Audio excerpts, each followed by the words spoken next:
ভাই আপনি মালয়েশিয়া এসে পেঁপের ডান্ডি কাটতেছেন, হ্যাঁ? আপনার চাকরিটা খুব তো অদ্ভুত, খুব ভালোই লাগে কাজ করতে নাকি?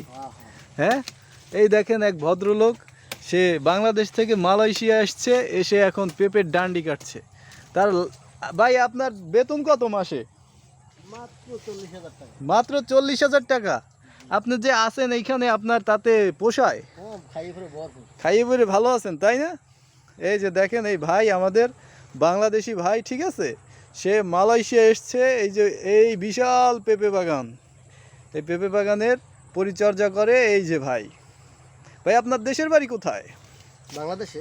বাংলাদেশে তো, বাংলাদেশে কোন জেলায়? বরিশালে। বরিশালে। দেখছেন ভাই, আমাদের এই ভাইটা খুব সহানুভূতি, আমরা ভিডিও করতেছি, সে কাজ করতেছে। দেখেন ভাই, এই ডান্ডিটা কাটার সময় আবার যেন আমার গায়ে না পড়ে। ওকে গাইজ, ধন্যবাদ। তাহলে আপনাদের সাথে দেখা হবে নেক্সট কোনো ভিডিওতে। আল্লাহ হাফেজ।